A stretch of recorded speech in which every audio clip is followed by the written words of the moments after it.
Roy Martin 2025 class 6-এর ভূগোল বিষয়ে 5 নম্বর মডেলটি আজকে তোমাদের সমাধান করাবো। তো 1 নম্বর কোশ্চেনটি দেখো, বলা হয়েছে সৌরজগতের শীতলতম গ্রহ, অপশন ডি হবে সঠিক উত্তর, ইউরেনাস। 2, সূর্যের ভিতরের দিকের উষ্ণতা প্রায়, অপশন বি 1.5 কোটি ডিগ্রি সেন্টিগ্রেড। 3, পৃথিবীর নিরক্ষীয় ব্যাস, অপশন সি 12,756 কিমি। 4 নম্বর কোশ্চেন, পৃথিবীর গোলাকার ধারণাকে সমর্থন করেন ভারতীয় বিজ্ঞানী, অপশন সি আর্যভট্ট। 5 নম্বর কোশ্চেন, ভারতের প্রমাণ সময় হিসাবে ধরা হয়, অপশন বি 82.5 ডিগ্রি পূর্ব। 6, কক্ষপথ ও পৃথিবীর কেন্দ্র যে কাল্পনিক তলে অবস্থান করে তাকে বলে কক্ষতল। 2-1 কোশ্চেন, ভারতের মূল ভূখণ্ডের দক্ষিণতম বিন্দু কোনটি? উত্তর হবে কন্যাকুমারিকা। 2, ভারতের পূর্ব পশ্চিমে ভাগ করেছে কোন দ্রাঘিমারেখা? 80 ডিগ্রি পূর্ব। 3, ভারতের সবচেয়ে জনবিরল রাজ্য কোনটি? সিকিম। 4, ব্রহ্মপুত্র নদ ভারতের কোন রাজ্য দিয়ে ভারতে প্রবেশ করেছে? উত্তর হবে অরুণাচল প্রদেশ। 5, শিবালিক হিমালয়ের পাদদেশের ঘন অরণ্যাবৃত অঞ্চলকে কি বলা হয়? তরাই। 6, ব্রহ্মপুত্র নদ তিব্বতে কি নামে পরিচিত? সাংপো। 7, আলো আর অন্ধকারের মধ্যবর্তী স্পষ্ট সীমারেখার নাম কি? উত্তর হবে ছায়াবৃত্ত। 3 কোশ্চেনগুলি সংক্ষিপ্ত উত্তর দিতে বলা হয়েছে। 3-1, ভারতের প্রতিবেশী দেশগুলির নাম লেখো। তো এটা তোমরা তোমাদের বইয়ের 67 পৃষ্ঠার এখানে পেয়ে যাবে। 3-2 কোশ্চেন, পূর্বঘাট পর্বতমালা কোন কোন নদী দ্বারা বিচ্ছিন্ন হয়েছে?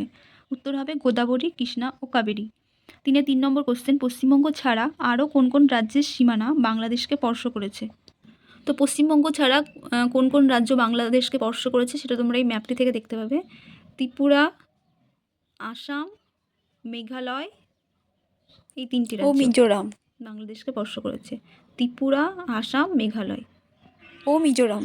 3-4 কোশ্চেনটি দেখো, বলা হয়েছে ভারতের ক্ষুদ্রতম রাজ্য ও সবচেয়ে জনবহুল রাজ্যের নাম কি? ভারতের ক্ষুদ্রতম রাজ্য গোয়া ও সবচেয়ে জনবহুল রাজ্যের নাম উত্তরপ্রদেশ। 4-1 কোশ্চেন, ভারতের প্রথম কৃত্রিম উপগ্রহ কোনটি? তো ভারতের প্রথম কৃত্রিম উপগ্রহ আর্যভট্ট। তারপরের অংশ, পৃথিবী থেকে চাঁদ ও সূর্য দুটোই প্রায় সমান আকারে দেখতে হয় কেন?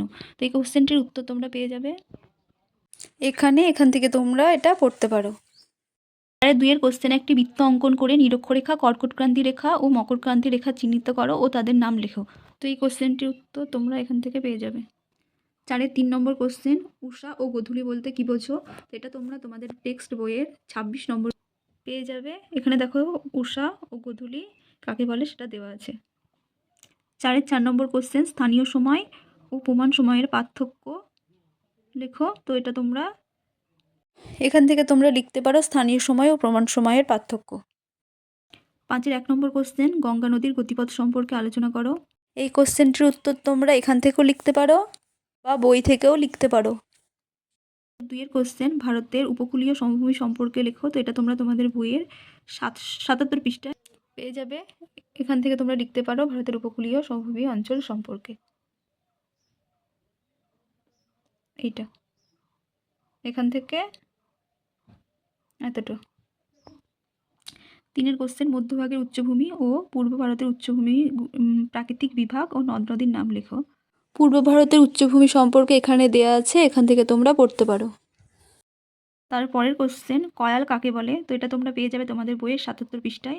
এখানে দেওয়া আছে কয়াল কাকে বলে। মালাবার উপকূলের উপহ্রদগুলিকে কয়াল বলে। 5-4 কোশ্চেন, হিমাদ্রি ও শিবালিকের ভূপ্রকৃতির বিবরণ দাও।